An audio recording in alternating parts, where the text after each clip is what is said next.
Those of you that have watched some of my other videos will know that I really like doing paintings in sketchbooks. Drawings in sketchbooks too, but I really like painting in sketchbooks. I like the low jeopardy freedom of it, that it's kind of low stakes and you can do whatever you like. Whenever I post something about painting in a sketchbook, I always get a load of questions. How I prime the paper? What do I do to the paper? How do I close the sketchbook? Is this not a big problem? Why do you do this? Why bother? Isn't this just daft and ridiculous and pointless? These kind of questions. So today I'm going to explore and answer some of those questions through two paintings in this small Moleskine pocket sketchbook. So I've been using this sketchbook for paintings as kind of warm-ups. Half an hour, 45 minutes, sometimes these stretch into like an hour, just to kind of start the day or if I'm feeling rusty. And I'll just do a little painting in here, a little portrait or a little quick figure study, even landscapes. So I'll do something. So today I'm going to talk about two recent paintings in the sketchbook. One of them on just the raw paper, no priming, which some people will think is pure heathenism, but there's other painters that work like that and I'll talk about them too. And the other one with a little bit of light clear gesso, which is itself a bit of an unusual material. This stuff, I'll talk about that, and you'll see a little bit of the blobby oil sketch process. Let's start.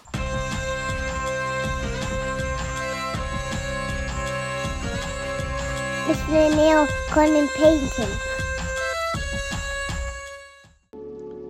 So this first painting is just done straight onto the raw Moleskine paper.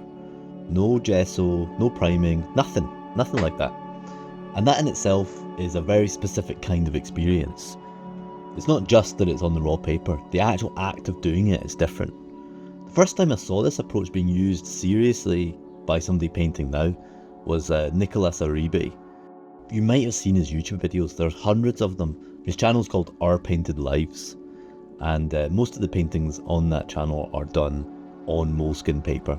He paints directly into these little sketchbooks, and that was the initial spark for me to try it, and I still do it pretty often, as I said, as a kind of warm-up. Now whenever I post work like this, people always ask me similar questions. It tends to be around this idea of it being archival, and the short answer is no, it's not archival. But I really don't think that's a problem. I don't think it's an issue at all. When people say something is archival, they mean it's built to last, that the materials are stable, the supports are prepared properly, and it's not going to fall apart in 10 or 20 years. The opposite would be something which is more fugitive or ephemeral, and art is often like that, don't get me wrong. Something like oil painting has this built-in expectation of permanence.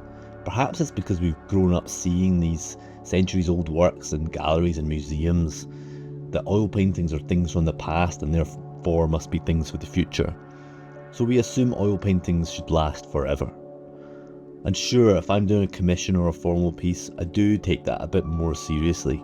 But here in the sketchbook, I don't think it matters. These paintings aren't meant to last. Sketchbooks are about capturing a moment, and maybe that moment doesn't need to be preserved. Maybe it's kind of nice that the painting itself is also a little moment. And I think that opens up something interesting. If a painting only exists for a short time, is that alright? Do we still value it? Does it still carry meaning? I think it does.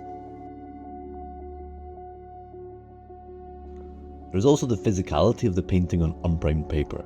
It behaves so differently. The paper absorbs a lot of the oil and solvent straight away, and there's lots of drag on the actual application.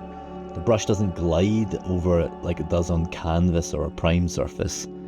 And you can see that in this painting. I'm kind of working over the same areas repeatedly. It's because I wasn't really used to it, because I don't do it that often. And so there's a kind of awkwardness, I think, sometimes. But I kind of like it. There's uncertainty built into the surface.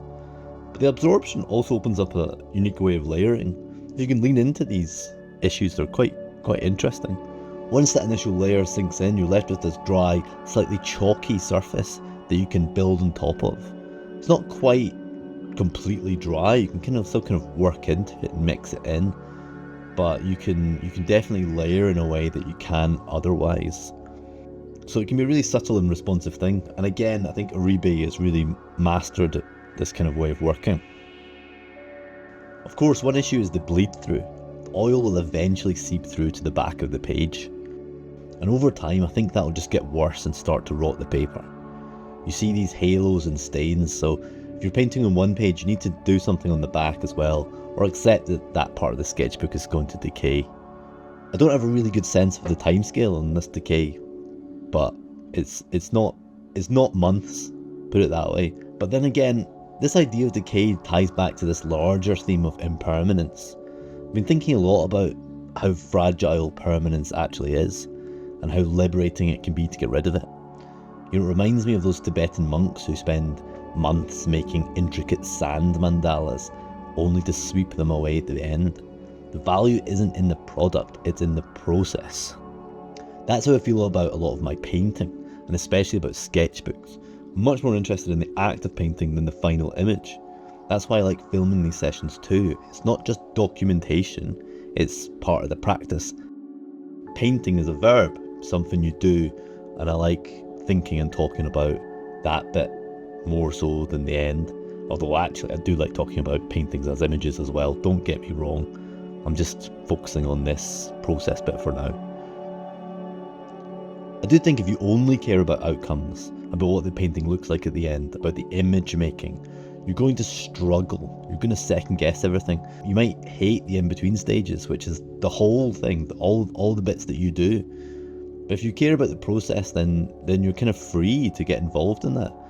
You get to enjoy it. That's where the meaning is. You know, Giorgio Agamben has this book, Means Without End. That resonates with me. Painting is not for the result, but the act in itself, for the method, the rhythm, the looking, the gesture. So just don't worry about end at all. Let's just all focus on means, about how, pure means.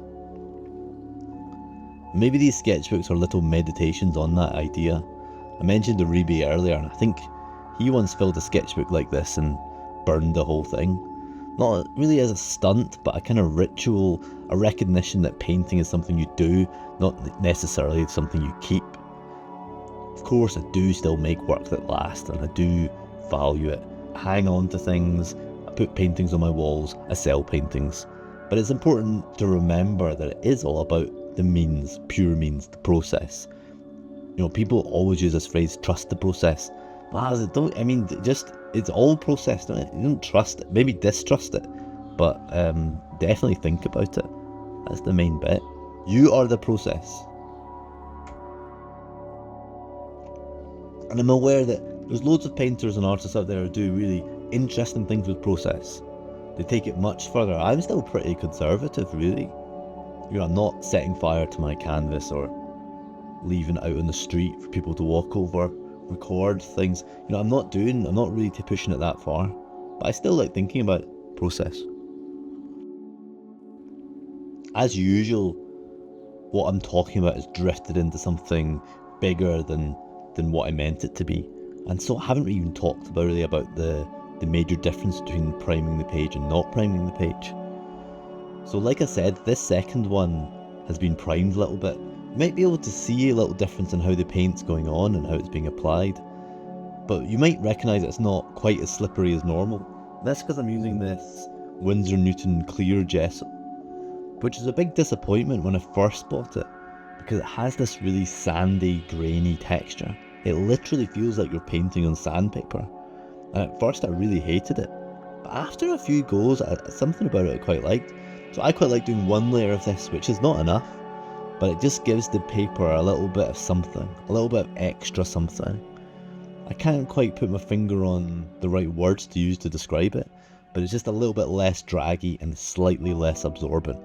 So things go a lot quicker. That being said, between these two paintings, while I like this second one, maybe because it's like a family photo and it's my son in the pool as a baby, but I prefer the first painting. I do prefer the first painting. I think it has a better quality to it.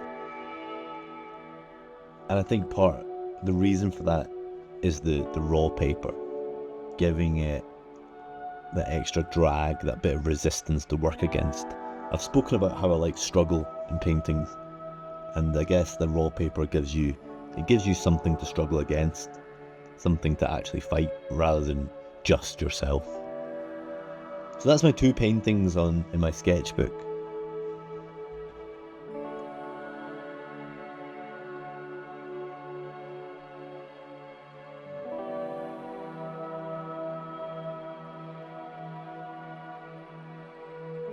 So that's it, that's the end. So I'm just going to do something else now. Thanks for watching.